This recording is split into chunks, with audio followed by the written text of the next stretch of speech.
हरे कृष्णा कृष्णा कृष्णा हरे हरे।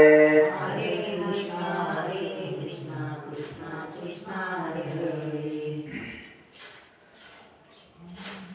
गुरुर्ब्रह्मा गुरुर्विष्णु गुरुर्देवो महेश्वरा गुरुर्साक्षात् परब्रह्म तस्मै श्री गुरुवे नमः। या कुन्देन्दुशालहारधरा या शुभवस्त्रावृता या वीणावदण्डमण्डितकरा या श्वेतपद्मासना या ब्रह्माशुभशङ्करप्रभुते देवे सदा वन्दिता सा पातु सरस्वती भगवती निशेषराजामहा। समग्रं सर्वोजं शान्तिनावुरां जगन्वितपाणि मण्डलं मण्डलां तरुणतुलसीमाला कन्दरं कञ्जनेत्रं सदैवहासं विठ्ठलं चिन्तयामि। मनोजवं मारुतुल्यवेगं जितेन्द्रियं बुद्धिमतां वरिष्ठं वातात्मजं वायुपुत्रमुख्यं श्रीरामदूतं शरणं प्रपद्ये। अलङ्कापुरी पुण्यभूमि पवित्र इति नाथको राजा सुभाष तया कविता महापुण्यराशि नमस्कार माता शिरोमणि विश्वासी। ओम नमो व्यासाय वेद प्रतिपाद्य जय जय स्ववेदात्मरूपा देवापूजनेषु सकलार्थमतीव्रासु मणिव्रतिरासु बौद्धारि गुरुवे। कृष्णाय वासुदेवाय हरे कृष्णाय वासुदेवाय हरे ब्रह्मणे गोपाल कृष्ण भगवान की जय। तो असो कर्म विख्यातो जो जान ब्रह्मयाचा सुतो नारदानामदितेषु तयाच्या चरणे नमः। जेने धर्म चितविला आजवई तो संभाजी दानवाई काजळा देवांच्या कोई तया छत्रपतीची आचरण होय साष्टांगना करेतसु कुंडली गवराविठ श्रीनाथे तुकाराम पंढरीनाथ भगवान की जय। स्वामी ज्ञानेश्वर महाराज की जय। सर्वसंतन की जय। सनातन हिंदू धर्म की जय।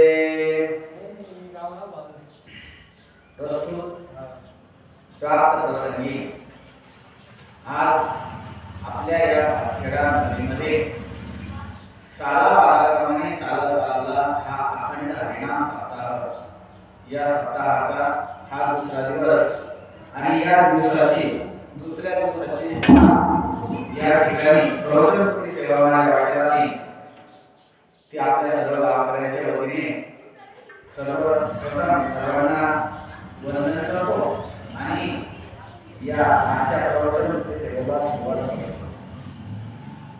आज आपण हा जो काही सप्ताहाचा आपला दुसरा दिवस आणि या दिवसानिमित्त घेतलेला जो काही श्लोक आहे, एका श्लोकावरती आपण प्रवचन या ठिकाणी श्रवण करणार आहोत, त्याचं विवेचन करणार आहोत।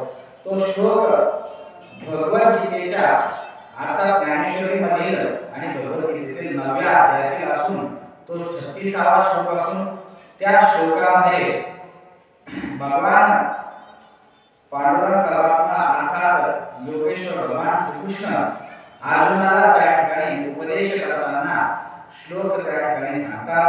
पत्रं पुष्पं फलं तोयं यो मे भक्त्या प्रयच्छति तदहं भोक्तं प्रमं स्नामि प्रयतात्मनः।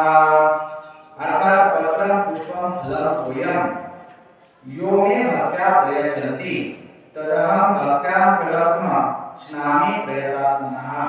अशा प्रकारचा हा श्लोक असून या श्लोकामध्ये भगवान श्रीकृष्ण त्या ठिकाणी कुरुक्षेत्रावरती भगवद्गीतेचे निरूपण करत असताना या 9व्या अध्यायामध्ये अर्जुनाला सांगतात की हे अर्जुनाला भगवंतांनी वर्णन केलं की माझा भक्ती मार्ग अवलंबावा, माझ्या भक्तीविना मनुष्याने काहीही करू नये, कारण हा जो नरदेह त्यास प्राप्त झाला आहे तो नरदेह हा भक्ती करण्यासाठी आहे। म्हणून त्याने भक्ती करावी आणि ती भक्ती करत असताना कोणत्या साधनाद्वारे कोणत्या वस्तूने कशाने ती भक्ती केली पाहिजे की जेणेकरून ती भक्ती त्या ठिकाणी मला प्राप्त होईल। त्यासाठी भगवंत सांगतात पत्रं पुष्पं फलं तोयं यो मे भक्त्या प्रयच्छति तदहं भक्त्या सुहृदं स्नामि प्रयतात्मनः। म्हणजेच मनुष्याने भक्ती भावाने जर एखादं पत्र पुष्प आणि फल अथवा पाणी म्हणजेच जल जर अर्पण केलं परंतु त्यामध्ये भक्ती भाव असेल तर ते मला खूप आवडतं आणि त्याचा मी स्वीकार करतो। अशा पद्धतीने भगवंताने उपासना करताना मनुष्याने काय करावं हे भगवान श्रीकृष्णाने अर्जुनाला त्या ठिकाणी सांगितलं। हा सरळ भाव। परंतु ज्यावेळेस आपण आता या प्रवचन रूपी सेवेला सुरुवात करत आहोत, हे करत असताना हा जो श्लोक आहे या श्लोकातील एक शब्दांचा सर्वप्रथम आपल्याला अर्थ माहित असायला हवा, कारण संस्कृत मध्ये याचे हे उच्चारण आहे। मराठी मध्ये याला काय म्हणतात हे आपल्याला माहित असायला हवं। पत्र म्हणजे काय? पत्र म्हणजे आपल्या घरावरचे पत्र का? तर नाही, नक्कीच नाही। किंवा लिहून पाठवलेलं पत्र का? तर ते पण नक्कीच नाही। तर पत्र म्हणजे एखाद्या वृक्षाचं पान, त्याला संस्कृत मध्ये पत्र म्हणतात। आणि पुष्प म्हणजे झाडाचं फूल। आपण ज्यावेळेस घरामध्ये आपल्या वेगवेगळ्या पूजा चालतात तेव्हा पुष्पम समर्पयामि आपण ऐकतो, त्यामुळे ते पुष्प आपल्या ऐकण्यात आहे। पुष्प म्हणजे फूल आणि फळ म्हणजे फळ, वृक्षाला असलेलं फळ। तोयम यो मे भक्त्या प्रयच्छति, तर पूर्ण किंवा तोय म्हणजे जल किंवा पाणी, ह्या गोष्टी ज्या आहेत त्या भक्ती भावाने भगवंताला जर अर्पण केल्या म्हणजे देवाला मला अर्पण केल्या तर मी त्या ठिकाणी आणि त्या अर्पण करताना भक्ती भाव असेल तर त्या मी स्वीकार करतो, प्रेमाने मोठ्या आनंदाने त्या स्वीकार करतो, असं भगवंत अर्जुनाच्या माध्यमातून पुन्हा आम्हाला सांगतात। आपण बघितलं की कुरुक्षेत्रावरती अर्जुन त्या ठिकाणी पांडवांच्या कौरवांच्या सैन्याच्या समोर युद्धासाठी उभा असताना अर्जुनाने बघितलं की बाबा हे सर्व माझे आपले नाही, माझे नाते सर्व कोणी भाऊ आहे, काका आहे, कोणी भाऊ आहे, कोणी आत्या आहे, कोणी मावशी आहे, कोणी मावशी आहे, म्हणजे कोणी काका भाऊ दादा असे सर्व माझे नाते आहेत, माझे गुरु आहेत, माझे आजोबा आहेत, भीष्म पितामह आहेत। मग ह्या लोकांना मी मारू कसा किंवा यांच्याशी युद्ध करू कसा? त्यावेळेस हतबल झालेल्या अर्जुनाला मनोबल वाढवण्यासाठी भगवंताने आपले श्रीमुखातून भगवद्गीता सांगितली आणि त्या भगवद्गीतेमध्ये ज्ञानयोग, कर्मयोग, संन्यासयोग, भक्तियोग अशा वेगवेगळ्या योगांच्या माध्यमातून त्याला निरूपण उपदेश भगवंताने त्या ठिकाणी केला होता।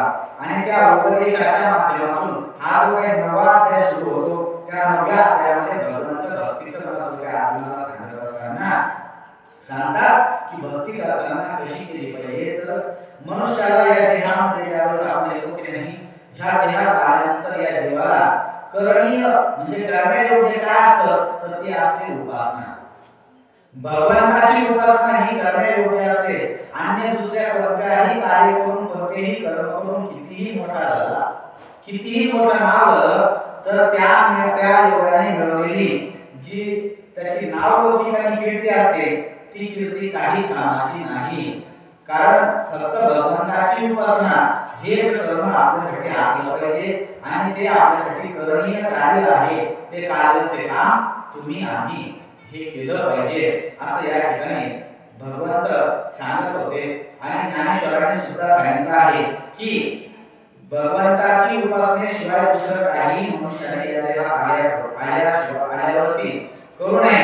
कारण भगवंत सांगतात किंवा ज्ञानेश्वरांनी उभी दिली की माझ्या भक्तीविना किजे म्हणजे ते पाप अन्य कितीही चांगली कामं करा, किती मोठी कार्य करा, ते कार्य करून तुम्हाला लौकिक वाढू द्या, कीर्ती वाढू द्या, परंतु ते कार्य केल्यानंतर त्या ठिकाणी आपण जर भक्तीच करत नसेल, भगवंताची उपासना करत नसेल, आराधना त्या ठिकाणी भगवंताची करत नसेल, भगवंताला आळीत नसेल, भगवंताला उच्चारण करून भगवंताला प्राप्तीसाठी आपण झटत नसेल, तर ते तुमचं जीवन काही कामाचं नाही असं त्या ठिकाणी या श्लोकातून सरळ सरळ भगवंताने सांगत आहे.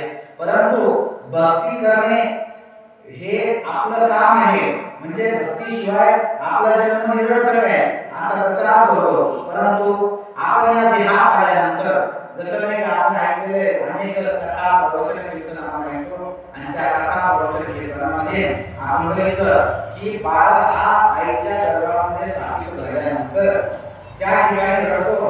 भगवंत त्याला 7व्या महिन्यामध्ये त्या ठिकाणी दिव्य दृष्टी देतो आणि त्याला सर्व शंभर जन्म त्या ठिकाणी लागतात आणि तो म्हणतो की त्या ठिकाणी पूर्वी कीटकाने त्याला वेळल्या विस्तृत केलं जातं आणि त्याला त्रास होतो, त्यावेळेस तो रडायला लागतो किंवा भगवंताची प्रार्थना करायला लागतो. हे सर्वश्रेष्ठ भगवंता, या सृष्टीचा निर्माता, अरे देवा तुझ्यामुळे मी या ठिकाणी जन्माला येणार आहे, माझा या ठिकाणी उत्पन्न मी झालेलो आहे, मला कृपया करून या पीडेतून या कष्टातून बाहेर काढ, जेणेकरून मला तू जन्म कळलेला आहे, मी तुझी बाहेर भक्ती करेन. अशी दया याचना त्या भगवंताकडे मनुष्य तो जीव त्या गर्भावस्थेत असताना करायला लागतो. परंतु ज्यावेळेस त्याचं 9 महिने पूर्ण होतात आणि तो गर्भधारणेतून बाहेर येतो, आईच्या उदरातून त्या ठिकाणी तो प्रसूत अवस्थेनंतर बाहेर येतो, या पृथ्वीवर आल्यानंतर भगवंताच्या मायेने त्याचा जो काही हा विचार होता, त्याची जी सद्गती होती, सद्बुद्धी होती, त्या ठिकाणी त्या भगवंताच्या मायेच्या प्रभावामध्ये नाहीशी होते. आणि मग एकदा त्याची बुद्धी नाहीशी झाली की तो ते सर्व बाळ नाहीशी झाल्याकारणाने रडू लागतो, मोठा आवाज करू लागतो आणि भगवंत म्हणतात तू म्हणता होता मी भक्तीकडे म्हणे केव्हा म्हणतो अशा पद्धतीने करतो आहे की नाही. मग त्या ठिकाणी लगेच जन्माला आला की मायेच्या प्रभावाने केव्हा म्हणतो की तुम्हाला केव्हा म्हणतो भक्ती करायचा समजून जातो. म्हणून आता वडील डोळे मग हा देव सरळ झाला आपल्याला सरळ मिळतो का? आपला देह आपल्या शरीरात सरळ मिळाला नाही.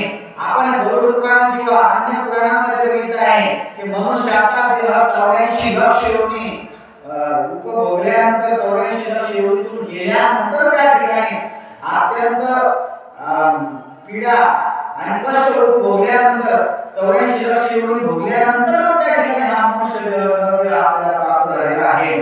मग हे नरदेह एवढ्या प्रयत्नांती एवढ्या कष्टानंतर त्या ठिकाणी आपल्याला मिळालेला आहे. मग हा दुर्लभ असा नरदेह आहे की नाही. नरदेह दुर्लभ जाणं असं संत सुद्धा सांगतात. हा दुर्लभ आहे असं जाणा तुम्ही हे लक्षात ठेवा आणि त्या भगवंताचं स्मरण कधीही विसरू नका. परंतु आपण काय करतो, आपले डोळे तरी सुद्धा लावलेलेच ठेवतो. दररोज प्रवचन दररोज आपण 7 वाजता चालू आहे, दुसरा दिवस दररोज कीर्तन ऐकणार, जरी जसं वागायचं तसं आपल्या बुद्धीत आपल्या वर्तनात आपल्या भगवंताच्या भक्तीमध्ये काहीच वाढ होत नाही. आपण जसं ऐकले ते झालं, घरी गेले पुन्हा तसंच आहे की नाही. असं जर होत असेल तर ते काही कामाचं नाही. म्हणून त्या ठिकाणी आता डोळे जरी तुझं आज्ञानी नकळे, अरे अजूनही आपल्याला का कळत नसावं, आता तरी आपण डोळे उघडावे की ह्या 84 लक्ष एवढी भोगल्यानंतर हा दुर्लभ असा महत्वाचा असलेला महान असा देह आपल्याला या ठिकाणी प्राप्त झालाय. मग आपण असं प्रयत्न करायचा का? तर आपण काय केलं पाहिजे, मनुष्यपण तरी साधी नारायण, हे मनुष्यपण लाभलेलं असून फक्त असंच याला घालवायचं नाही, तर आपण नारायण साधला पाहिजे. म्हणून तर वय झाल्यानंतर काय असत नाही, आपण या ठिकाणी काय असत नाही, या ठिकाणी म्हणून असला नाही. गावात काय लोक नसतात काय, भरपूर लोक आहे गावामध्ये परिसरामध्ये, परंतु तिथे येण्यासाठी पण भाग्य लागतं ना. कोणी पण त्या ठिकाणी भगवत भक्तीच्या ठिकाणी जाऊन कसं काय भाग्य असावं लागतं. कारण एक अभंग संतांनी म्हटले भाग्यवंता घरी भजन पूजन आहे की नाही. तो किंवा मग बाकीच्यांचा घरी भजन पूजन तोची मुख्य काय हरीचे नाम किंवा हरीचे नाम घ्यायला सुद्धा काय पूर्व पुण्य याची असेल पुण्य आहे तोची मुख्य काय हरीचे नाम पूर्व पुण्याचं पुण्य असेल भाग्यवंत असेल तर भजन पूजन करू शकतो पूर्व जन्माचं पुण्य असेल तर आपण भगवंताचं नाम स्मरण करू शकतो नाही तर कोणी भरपूर लोक आहेत जगामध्ये ते सर्व जगात नाही ठराविक लोक आहेत म्हणजे आपल्याला पुण्य म्हणून आपण या ठिकाणी येऊ शकतो या गोष्टी आपण त्या ठिकाणी स्मरणात ठेवून मनुष्याला प्राप्त झाल्यानंतर नारायण प्राप्तीसाठी भगवंताच्या प्राप्तीसाठी त्या ठिकाणी आपण ते साधण्यासाठी कर्म केलं पाहिजे मग भक्ती विनोद संत म्हणतात की भक्ती करत नसाल तर भक्ती विनोद विष्णू कशाशी मागला सटवीने नेला पैसा नाही संत खूप छान पद्धतीने सांगतात भक्ती शिवाय हा पशुच असल्यासारखं आपलं भक्ती जर तो मनुष्य देहामध्ये आल्यानंतर भगवंताची भक्ती करत नसेल तर काय कामाचं देव आहे आपला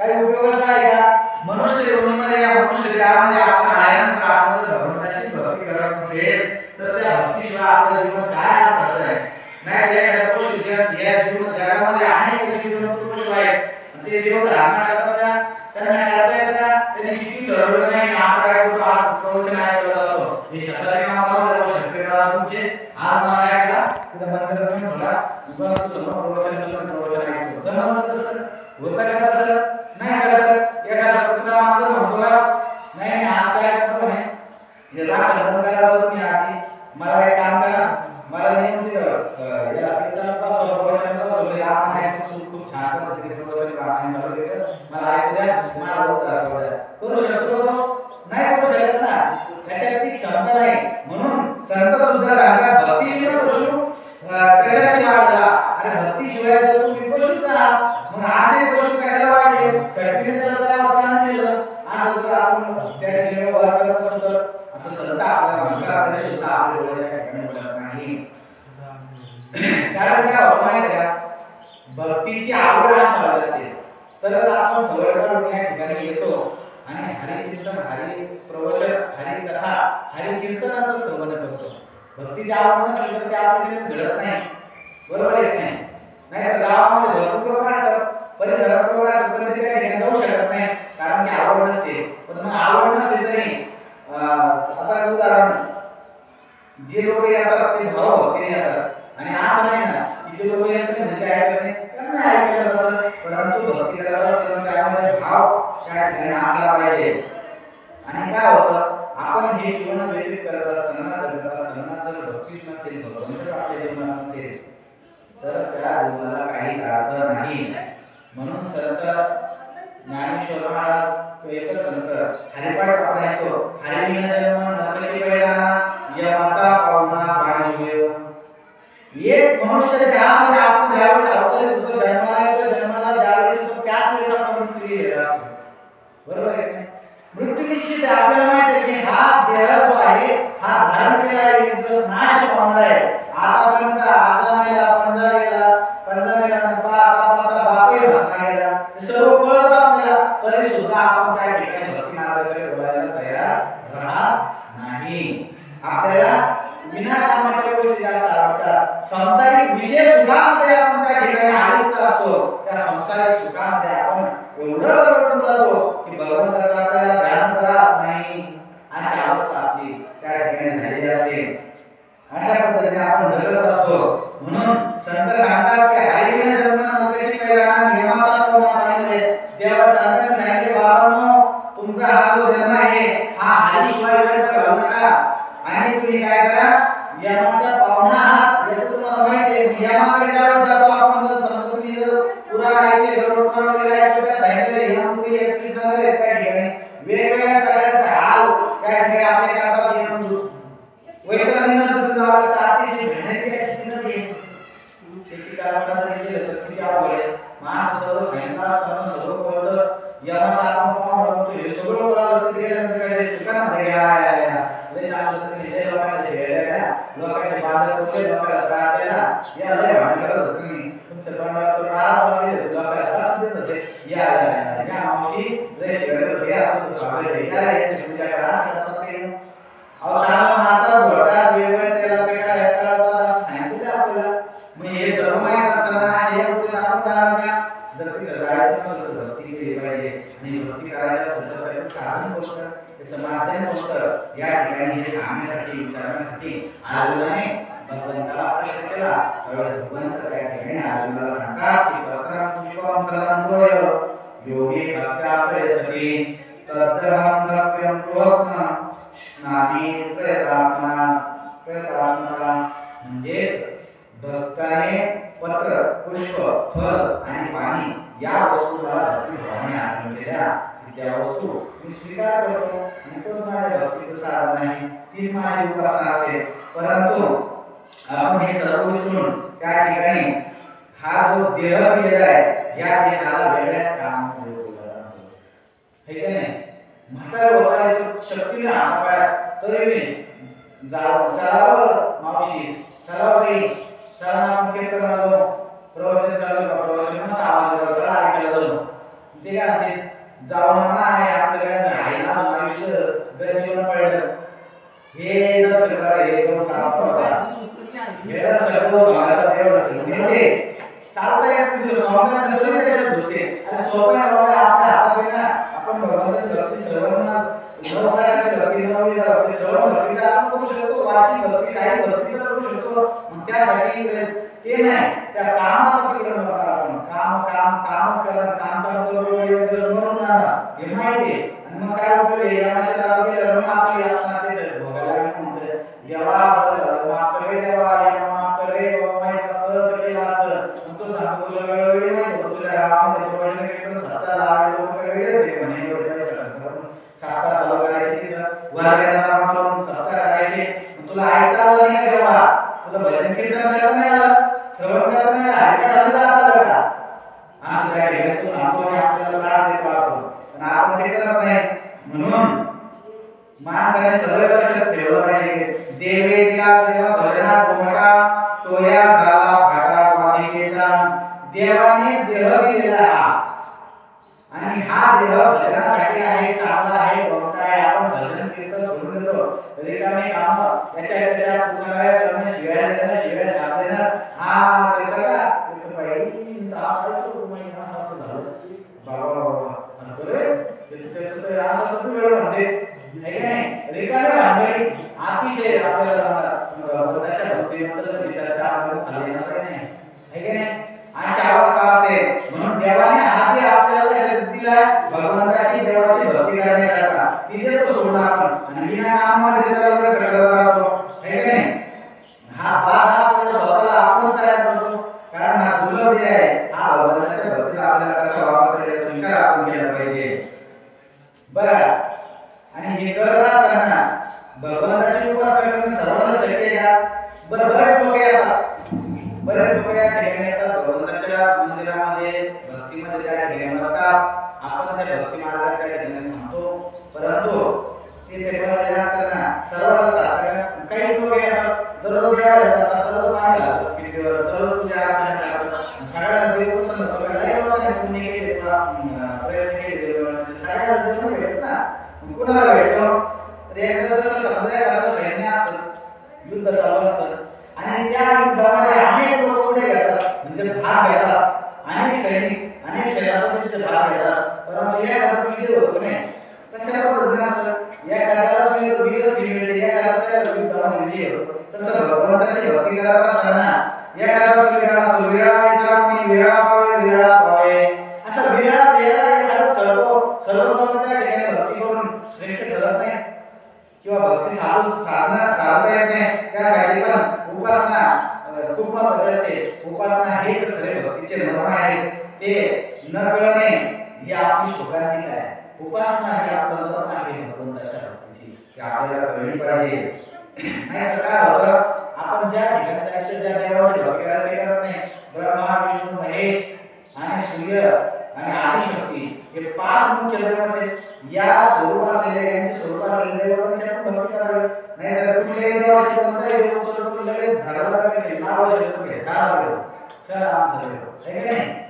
अशा पद्धतीने कुठल्याही ठिकाणी कशी भक्ती केली चालत नाही. संत सांगतात शिळा तांब्याचे पाऊल लेके आणि पाठ मांडीवर बसले आहे की नाही. शिळा उचलतो तांबे उचलतो त्याचे पाऊल हे करतो आणि पाठ म्हणाले ठेवलं की झाला देव लगेच झाला देव सुरू आहे का नाही अंगाला लागतं देव सुरू होतात असे देव पूजणे योग्य आहे का काय कामाचे आहेत त्याला आपण वस्त्र अलंकार गुंडळे मना झाले मना आले ते नाम ठेवले या जनाशी वेळ लागले भागवतामध्ये सध्या एकमेकांना सांगतात की बाबा शिळा तांब्याचे आपण शिळेचे दगडाचे त्या ठिकाणी पाटावर ठेवला त्याला कपडे लावले त्याची पूजा केली झाला देव तयार असे देव पूजण्यात काही जात नाही असं त्या ठिकाणी संत सांगतात कारण संत म्हणतात शेंद्री हेंद्री देवते कोणती पूजती भूते खेळे आपल्या पोटाची रडते नारदे शिपेवला अरे हे जे काही देव असतात इतर देव हे देव असेच असतात यांना आपण तेच आपल्याला अन्नमार्गासाठी आपल्याला वाटतात आपण त्यांना नका होण्यासाठी वाटतो है का नाही त्याची वाट पाहतात मग त्यांना जर पोटासाठी दुसऱ्याकडे पाहावं लागते मग ते देव कोणत्या कामाचे ते देव तुमच्या कामाचे आहेत का असं या ठिकाणी संत सांगतात आणि काय असतं हे जे देव असतात अशी जी दैवत आहे ती दैवत त्या ठिकाणी त्यांच्याकडे जोपर्यंत पुण्य आहे त्यांच्या भक्तीचा प्रभावाने त्यांना पुण्य प्राप्त झालं त्या पुण्याच्या जोरावर ते देव बनतात आणि मग त्याचं देव पण त्या ठिकाणी एकदा पुण्य संपलं देव पण संपतं एकदा काय झालं प्रभू रामचंद्र आणि सीतामाता असे बसलेले असतात आणि बसलेले असताना त्या ठिकाणी दोन मुंगळे असतात आणि ते चालू असतात ते मुंगळे तिथे चाललेले असतात प्रभू रामचंद्र हसतात सीतामाता म्हणते का म्हणजे प्रभू तुम्हाला हसायला काय झालं ते म्हणे हसायची गोष्ट अशी म्हणे हा बघ म्हणे हा जो मुंगळा दिसतोय ना पूर्वी 7 जन्मामध्ये इंद्र होता किती जन्म मुंगळा किती जन्म 7 जन्म काय होता इंद्र होता 7 जन्मामध्ये इंद्र असलेला व्यक्ती जर मुंगळा होऊ शकतो 7 जन्म म्हणजे त्या ठिकाणी त्याचं पुण्य सगळं पुण्य जोपर्यंत होतो तोपर्यंत 7 जन्मापर्यंत इंद्र बनतात 7 वेळेस आणि पुण्य संपलं पुन्हा तो त्या ठिकाणी मुंगळा आला आणि त्याला त्या ठिकाणी इंद्र असताना घोड्यावर बसायची सवय होती त्याला घोड्यावर किंवा सिंहासनावर बसायची सवय होती म्हणून तो मुंगळा दुसऱ्या मुंगळ्यावर चढतो हे बघून मला हसवलं सांगायचं आपल्याला असं की जोपर्यंत असे देव असतात त्या देवांकडे जोपर्यंत भक्तीची शक्तीची ताकद आहे तोपर्यंत ते त्यांचं देवपण घेतात अशा देवाची भक्ती करून काय बोलायचं आहे असं भगवंत काय आपल्याला सांगत असतात कारण अशा देवाचं काय असतं जोपर्यंत पुण्य तोपर्यंत त्या ठिकाणी राहतात नंतर त्यांचं पुण्य संपलं की मग त्या ठिकाणी ते परत या मृत्यू लोकांच्या जन्माला येतात मग त्या पुण्याची पावली सरेल सेवेची इंद्रिय पाळाची उठी उतरे आणि योगाने जोपर्यंत असे देव आहेत ते देवाकडे पुण्य आहे पुण्याचा संचय आहे तोपर्यंत त्यांचं देवपण टिकून राहतं आणि नंतर त्या लोकांना काय होतं त्या ठिकाणी पुण्य संपले पुन्हा या मृत्यू लोकांना आपल्या जन्म घ्यावा लागतो पुन्हा या मनुष्य देहा मूलदेहामध्ये यावं लागतं मग त्या देव काय कामाची त्यांचं तेवढी शक्ती क्षमता नाही अशा देवाची भक्ती करण्यात आहे का अशी जी भक्ती करतो आपण ती भक्ती करायला आपल्याला भावना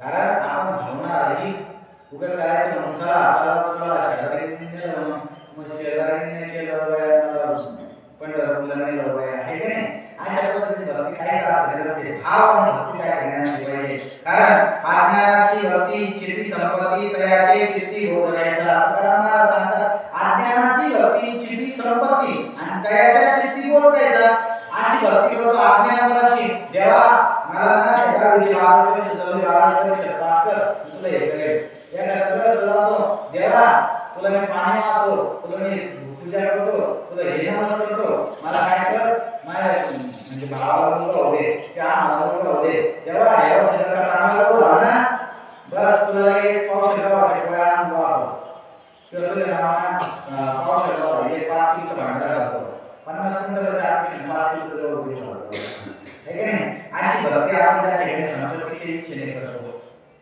मग संपत्तीच्या काहीतरी मिळवण्याच्या इच्छेने आपण भक्ती करत असेल तर त्या चित्ताला बोध कसा होणार त्या चित्तामध्ये त्या माणसाच्या मनामध्ये भगवंताच्या भक्तीचा बोध भगवंताचा कृपाशीर्वाद कसा प्राप्त होणार तो होऊ शकत नाही आणि भक्ती पण आपली काही साधी असते दररोज आणि एकनिष्ठ भक्ती असते का भक्ती करायची म्हणजे एकनिष्ठ असते एक भाव पांडुरंगाने त्याच्या नावाचे आपला असला पाहिजे त्याच्याशिवाय आपल्याला दुसरा कोणता देव दुसरा नाही आपला तो देव एक करून घ्यावा असा आपला भक्ती मार्ग असला पाहिजे. आपला देव एक करून घेतला पाहिजे, एकच देव असला पाहिजे. नाही आपलं तसं नसतं. वेगवेगळ्या दिवशी वेगवेगळा देव. सोमवारला की महादेव, है की नाही? सोमवारला महादेव लगेच जर पाणी सकाळी 4 वाजता लगेच उठल्या मावशी लगेच उठतात, लगेच पाण्याचं ताण भरून गेले महादेवाला. लगेच ओम नमः शिवाय, ओम नमः शिवाय, ओम नमः शिवाय चालू द्या, है की नाही? उपवास सोमवारचा. दुसरा दिवस लगेच मंगळवार, दुसऱ्या दिवशी म्हणला महादेव गेला बाबा. लगेच मंगळवारला देवी दिसते, है की नाही? देवीची भक्ती करतो. तो दिवस संपला लगेच गुरुवार. गुरुवारला की पाठ दिसायला लागतो. सुंदर ते दान वैर देवानी कर देवानी ठेवूया. एवढे दिवस सुंदर देवाचं कुठे गेलं होतं? एवढे दिवस आता काल महादेव होता, काल देवी होती आणि आज आपल्याला पांडुरंग आठवला लागतो. त्यानंतर परत गुरुवारला, गुरुवारी काय म्हणतो आपण? दत्ता दिगंबराया हो. लगेच दत्त दिवस सुरू होतो. श्रीपादाला दिगंबर. हे गुरुवार झाला की शुक्रवार तुला संतोषी माता लगेच यावं लगेच जेवण उद्याचा निसार जेवण, है की नाही? देवीची भक्ती. त्यानंतर शनिवारला की हनुमान, बजरंगबली हनुमान की जय. शरण शरण हनुमंताला देवा, शरण हनुमंताला. कोणताही एक करायचं ना. रविवारला की माझ्या मल्हारीची वारी, है की नाही? मल्हारी देव खंडोबारायाचं नाव उधळलं. अशा पद्धतीने कोणताही एक देव आपण टिकून धरत नाही. अशी जी भक्ती आत्म्याची भक्ती, इच्छिती संपत्ती आणि तयाची चित्ती बोलवे सम कसा होईल. आणि एक देव जर असला तर तो तुमच्या मदत येईल किंवा तो आपल्याला प्राप्त होईल ना. जसं नाही की एकदा काय झालं, एक मनुष्य पाण्यामध्ये बुडत होता आणि पाण्यात बुडत असताना त्याने देवाचा धाव केला. त्याला वाटलं पांडुरंगा वाचव रे बाबा मला. त्याला वाटलं मग त्याला वाटलं पांडुरंग येईल तोपर्यंत नाही विष्णूला आवाज, विष्णू देवा वाचव रे, कृष्णा वाचव रे, पांडुरंग वाचव रे, परमात्मा वाचव रे, हे महादेव वाचव रे असं म्हणत असताना इंद्रदेवा वाचव असे वेगवेगळ्या देवाला आवाज देऊ लागला. त्या देवाला वाटलं ते निघालं होतं. कृष्ण पहिले निघालं, त्याला वाटलं पांडुरंगाला डाकू चला पांडुरंग निघालं. त्याला दुसऱ्या देवाला आवाज वाटला महादेव जातील. महादेव वाटलं विष्णू बोलत विष्णू जातील. असं करत ते कोणी जात नाही. तो बोलून सांगायचं काय एक निष्ठ जर त्याने एका देवाला आवाज असता, एका देवाला बोलवला असता तर तो निश्चितच त्याच्या पर्यंत पोहोचला असता, त्याला वाचवला असता. तात्पर्य असं आहे की आपली भक्ती स्थिर नाही. श्रद्धावान भक्ती आपली नसते. श्रद्धा घेऊन भाव ठेवून जर भक्ती केली तर त्या ठिकाणी आपलं ते काम साधत भगवान आपल्याला प्राप्त होतो.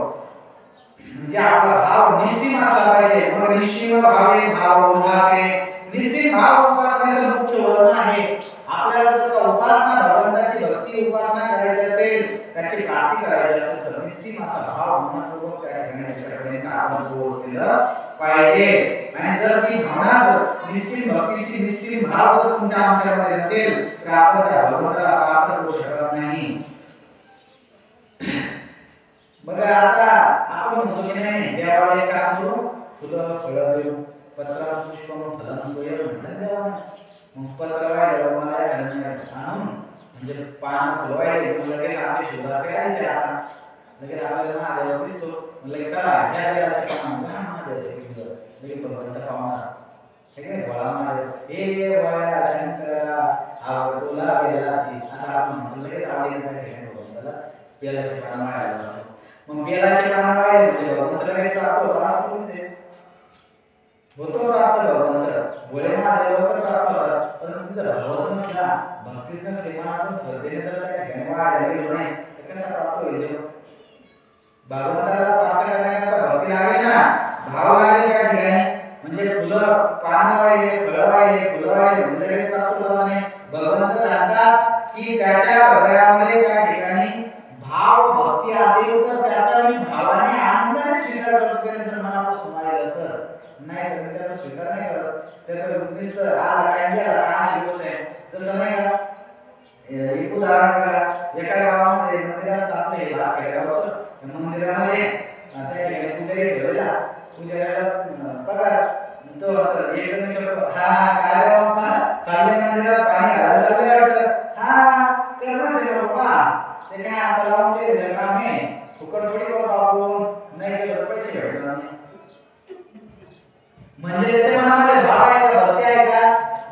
अशा प्रकारची जर भक्ती असेल तर देवाप्रमाणे ते चाललेला आहे, तो पूजा ठेवलेला आहे,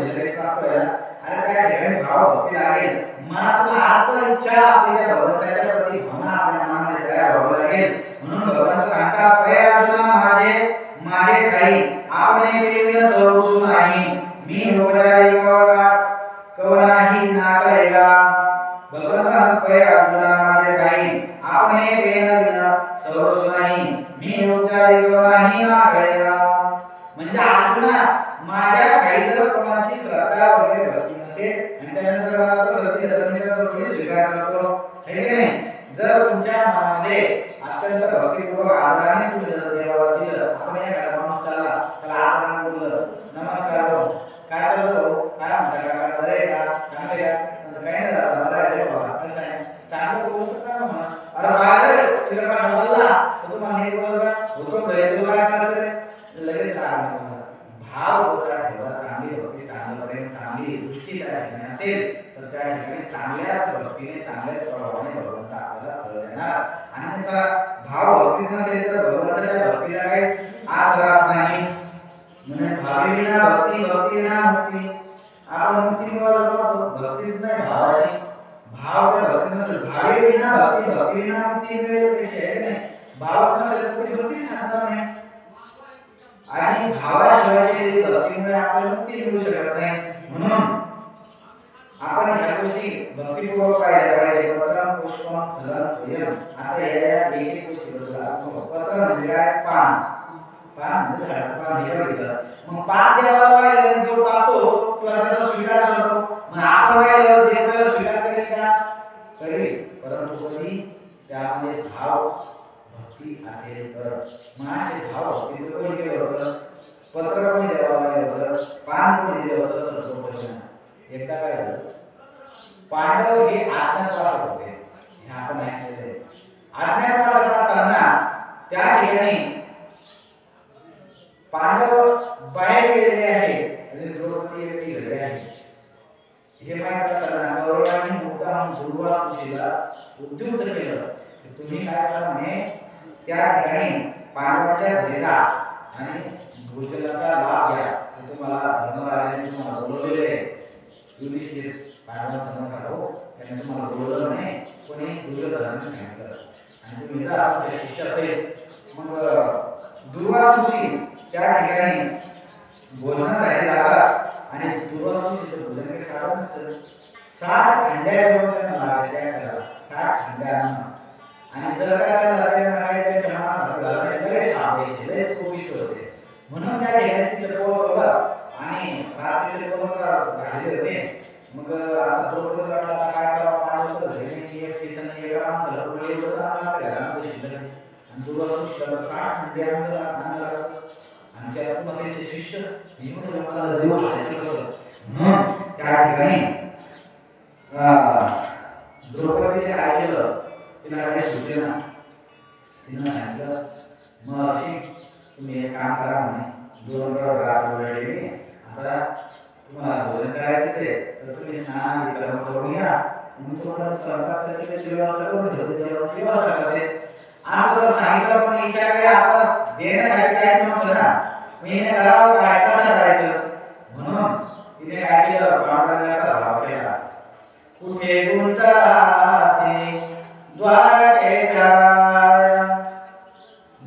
रायाला आवडला आणि भगवंत हात भावनेने जगाला आवडलं त्याची भक्ती मार्गाने बोलवलं त्या ठिकाणी तो पोहोचतो आणि मग भगवंत त्या ठिकाणी द्रौपदीने भगवंताला बोलवल्यानंतर भगवान श्रीकृष्ण उपस्थित झाले म्हणजे आपल्याला काहीतरी घेतो तेव्हा देतो भगवंत म्हणाले मला खूप भूक लागली म्हणे मग ती म्हटली आता ते थोडंसं होतं ते तर दिलं मला काहीच बोललं नाही काय भूक लागली नाही नाही काहीतरी असं तू स्वर आणि मला खाऊ घाल मला लई भूक लागली काहीतरी दे तू थोडंसं तरी मला दिलं तर मला भूक भेटेल कारण ते काही भूक लागली नाही म्हणून ते खायचे मग देव होता द्रौपदीने सर्व काय महत्वाने सर्व भाले घालून ठेवले काहीच नाही देव बसवला देवाला काय फुल पान नाही खाल्लं पान भाजीचे तुकडा पान त्या ठिकाणी निर्माण नाव होतं एक पान तिला सापडलं ते म्हणजे काहीच नाही हे भाजीचे पान आहे काढायचे कोणी विश्वास नाही तेवढं देवाला खाल्लं दिला आणि तृप्त झाला म्हणजे त्या मनोभावाने त्या द्रौपदीने त्याला ते दिलं आणि मग त्या भगवंताने सुकृताने त्या ठिकाणी अन्नाचे ढीग ते सूर्याने दिलं पात्र होतं. त्या पात्रामध्ये एक कण भाजीचा होता.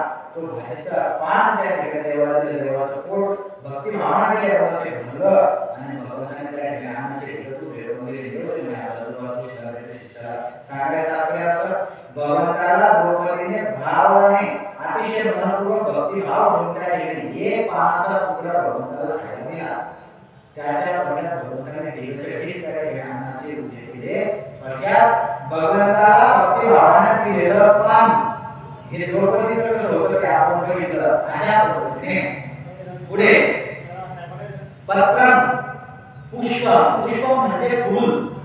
मग हे फूल कसं आपण करायचं? कोणी आपण केलं होतं त्याचं उदाहरण काय झालं तर गजेंद्र नावाचा हत्ती आपण घेतलाय. तो गजेंद्र हत्ती त्या ठिकाणी एकदा पाण्यामध्ये अडकला असताना नगर म्हणजे खेकड्याने त्याचा पाय पकडला. त्याचे बायका पोरं भरपूर असा मोठा 60,000 असे भरपूर मोठा परिवार त्याचा होता. त्यांना 8 मुलं असे मोठा परिवार आणि तो परिवार सोबत त्या ठिकाणी घेऊन तो त्या एका गावामध्ये आंघोळीसाठी गेला असताना जलक्रीडा करत होता, आनंद लुटत होता. अचानक त्याचा पाय त्या ठिकाणी पकडला. आता 1000 वर्षापर्यंत त्याचे सर्व ग्रस्त त्याचे जे संसारिक किंवा त्याचे कौटुंबिक लोक होते, मुलं बाळ सुना नातवंड पत्न्या, त्यांनी प्रयत्न केले तर ओळख पाहिजे घेऊन पाहिजे पण खालचा नंतर म्हणजे खेकडा खूपच बलवान होता. त्याने त्याच्याकडे सुटला नाही. 1000 वर्ष थांबले पण हे झालं नाही. रिमाला इरिटेट म्हणाला याच्याकडे खूप आपल्याला गेलं असं विचार करून सर्व मुलं बाळ सुद्धा सोडून गेले. पत्न्या सुद्धा सोडून गेल्या. कोणी ते थांबलं नाही. त्याला कळलं आहे या संसारात एवढा बापरे एवढं कष्ट केलं. लहान चिमू घेतले पोरांना शेते आपल्या आजच्या सासऱ्याला जपून ठेवले. सर्व शेते जपून ठेवल्या. पुन्हा 4 महिने तरी उंचून जावं करून पुन्हा वाढवली आपली शेती भूमी सगळी जागा. एवढं सगळं वाढायसाठी केलं तरी सुद्धा या त्याची किंमत नाही. मला या पत्राचा जागा दिली. पत्रामध्ये होता माझ्या नोकऱ्यांना मला ठेवलं. असं काय आपण विचार करत असतो. विचार करायला सर्वांसाठी केलं. शेवटी माझ्या जीवनाचा काळ तर कोणीच माझ्या कामाचं नाही. सर्व स्वार्थी जग आहे म्हटलं आणि मग त्या ठिकाणी त्याचा भाव जागून झाला आणि मग त्याला कळालं एक कमळाचं फूल दिसलं. ते फूल सोन्याने तोडलं आणि स्वर्गाच्या दिशेने पिकवलं आणि म्हटलं हे भगवंता जो कोणी पांडुरंग परमात्मा जो कोणी या सृष्टीचा निर्माता असेल त्याला मी या भक्ती भावाने हे फूल अर्पण करतो. कृपया देवा मला वाचायला या. असं त्याने त्या ठिकाणी आत भावनेने भगवंताला भक्ती भावाने आलं. भगवंताला बोलवलं. भगवंत एवढ्या काही झाले. ऐकता क्षणीचं फूल तिथे फेकल्याबरोबर लक्ष्मी माता म्हणते काय तिथे सांगण्याच्या वेळेस तिथे आणि हत्तीचं तिथे आणि ती त्या हत्तीजवळ येऊन भगवंताला उचललं. एवढ्या क्षणात भगवंत भक्ती भावाने अर्पण केलेल्या एका फुलामध्ये त्या ठिकाणी पुष्पामध्ये त्या ठिकाणी पोहोचले. सांगायचं तात्पर्य त्या गजेंद्राने अतिशय आत भावनेने भक्ती भावाने भगवंताला एक फूल झोकलं म्हणून भगवंताला क्षणात काही विलंब लावला त्या ठिकाणी ते पोहोचले. सांगायचं तात्पर्य भगवंताला अशा पद्धतीने गजेंद्राने फूल अर्पण केलं होतं. भक्ती भावाने म्हणून भगवंत त्या ठिकाणी त्याच्यापर्यंत पोहोचले होते. पत्रम पुष्पम फलम. आता आहे फळ. फळ कोणी अर्पण केलं होतं देवाला भक्ती भावाने असे उदाहरण सांगायचं झालं प्रभू रामचंद्राच्या राम अवतारामध्ये प्रभू रामचंद्राच्या राम अवतारामध्ये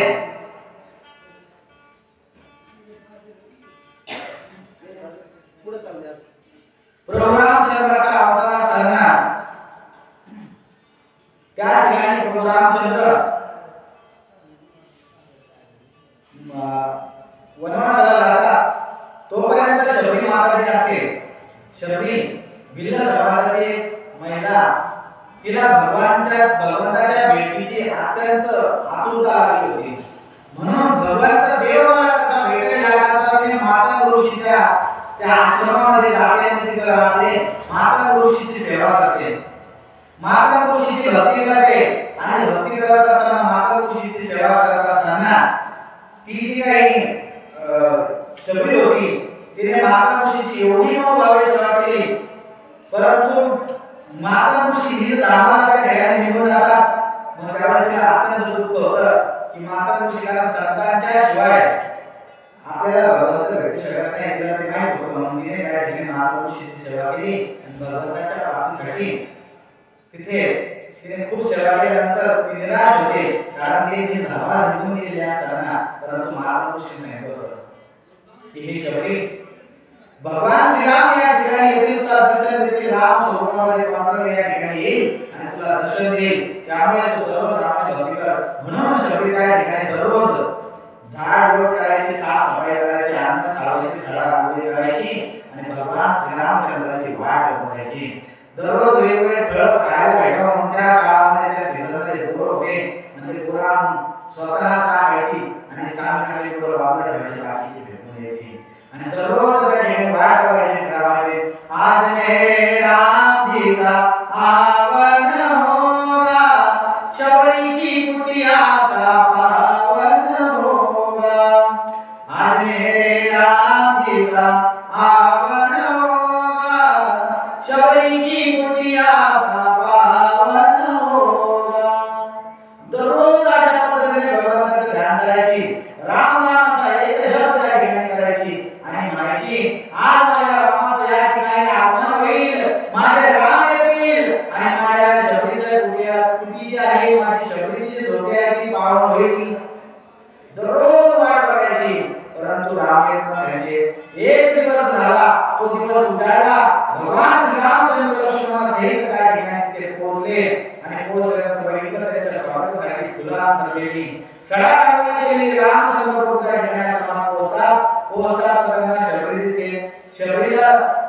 शबरीने भगवंताचं त्या ठिकाणी स्मरण चिंतन केलं, त्यांची पादे पूजा केली आणि मोठ्या आवडीने भगवंत म्हटल्याला भूक लागली, भक्ती भावाने जमा केलेली ती बोरं उष्टी अशी बोरं त्या ठिकाणी पडून हातामध्ये म्हणजे बोरं बघितल्यानंतर शबरी हे बोरं बहुतेक पक्ष्यांनी खाल्लेले दिसतात. शबरी म्हणते नाही प्रभू, हे पक्ष्यांनी खाल्लेले नाही, तर मी माझ्या तोंडाने दाताने स्वतः चाखून जी चांगली आहे ना ती बोरं तुमच्यासाठी ठेवली म्हणे. मला तुम्हाला एक बोर खराब होऊ नये, तुम्हाला वाईट वाटू नये म्हणून मी त्या ठिकाणी बोलले प्रभू.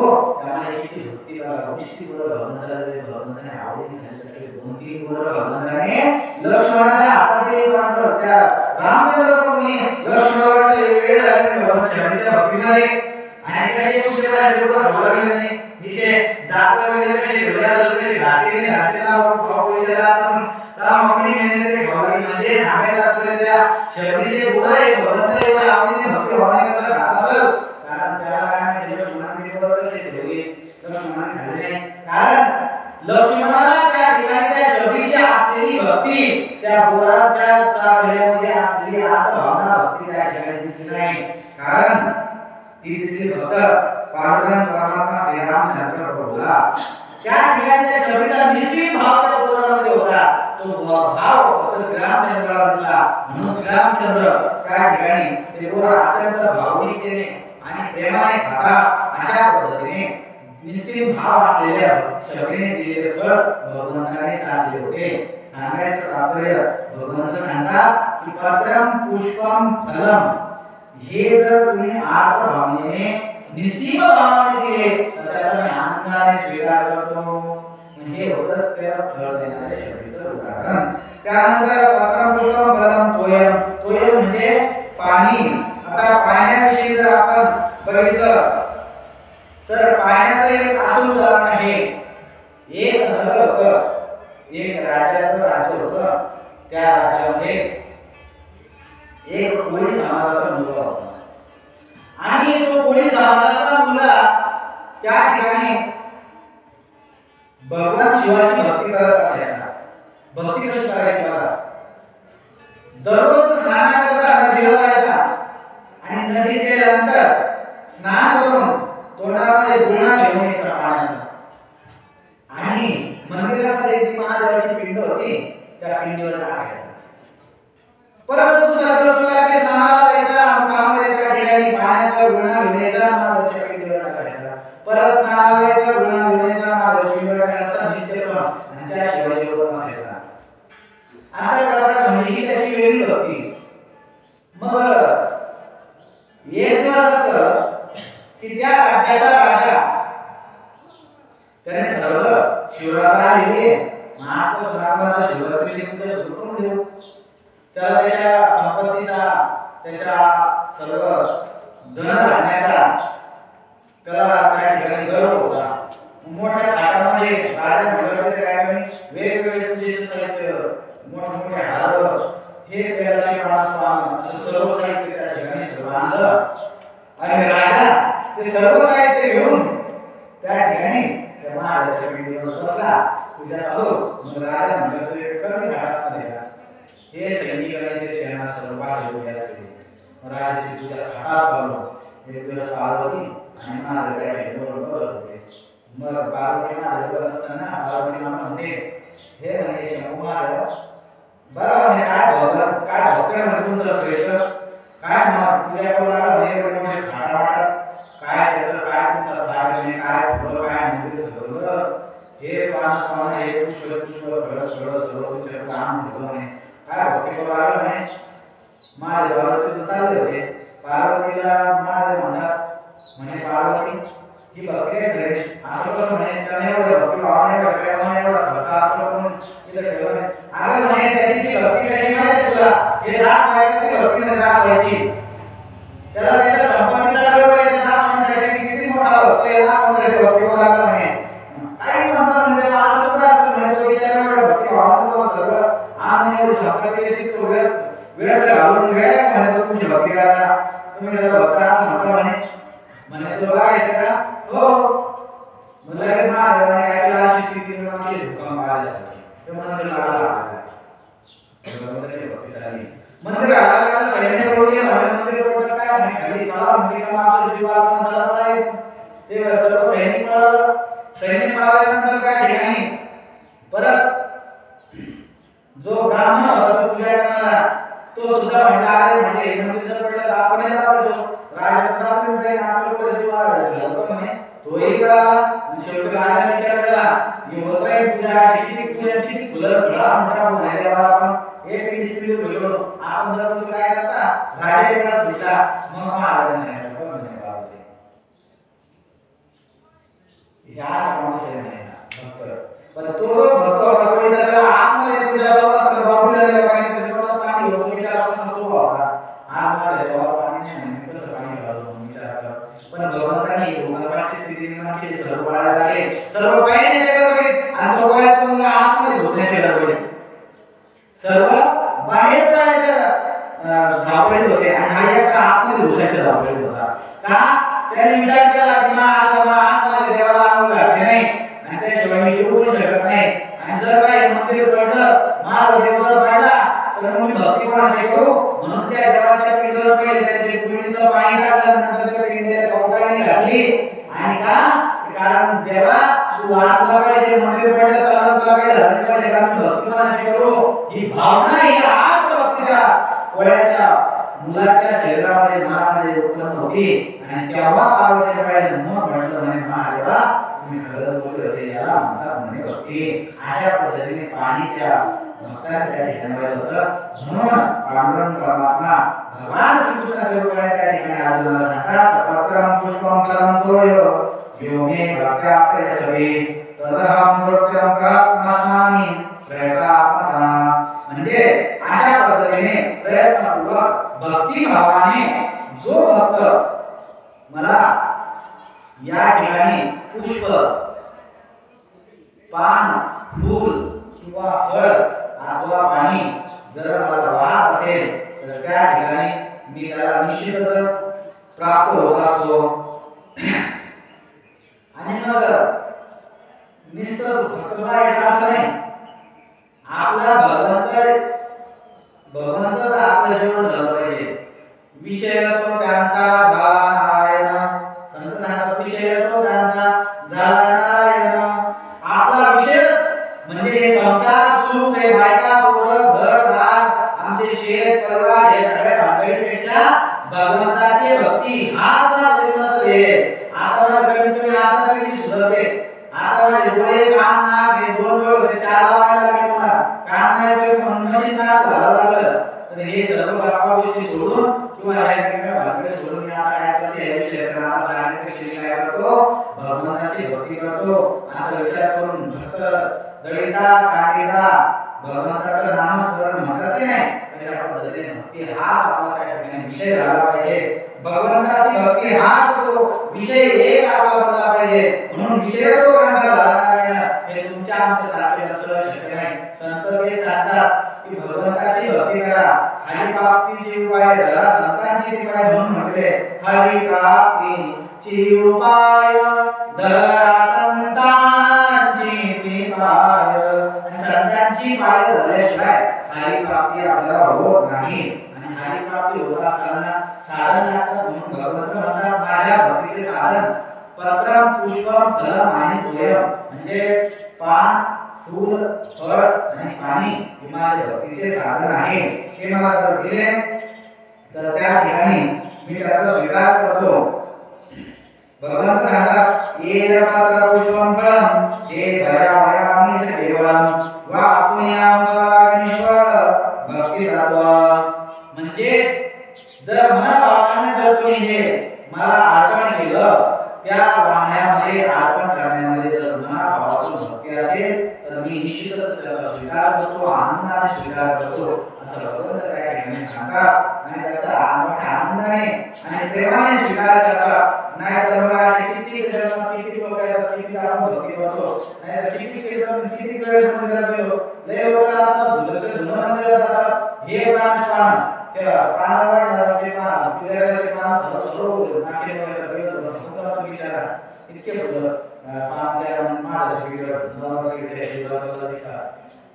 पण सर्वांना लाभ होत नाही का उपयोग करायचं म्हणून करून चालत नाही त्या ठिकाणी भगवंताची भक्ती करताना आपण भाव केली पाहिजे त्याच्या पाठीमागे आपला भाव भक्तीच नसेल तर तो काही अर्थ राहत नाही भावाने भक्ती केली पाहिजे त्या ठिकाणी आपल्या त्या ठिकाणी निश्चित भाव असला पाहिजे आणि तेच उपासनेचं खरं बरोबर आहे मरण आपल्याला समजलं पाहिजे आजच्या या प्रवचनामधून आपल्याला एकच गोष्ट लक्षात ठेवायची की भगवंताची भक्ती ही मनापासून करायची असते उगाच कोण अंतरा पैसे कोणी म्हटलं म्हणून चालले असं नाही भगवंताची भक्ती मनापासून करायची भगवंताची भक्ती कशी करायची तर मनापासून एखादं पान जरी देवाला राहिलं एखादं फूल जरी मनापासून राहिलं पत्र पुष्प आणि फळ एखादं फळ जरी देवाला ठेवलं आणि छोटंसं एक लोटाभर तांब्याभर पाणी त्या मुलाने जसं तोंडात पाणी दिलं तसं भक्ती भावाने पडला नाही तर तसं नाही भक्ती भावाने जर वाहिलं तर भगवंत त्या ठिकाणी निश्चितच आपल्याला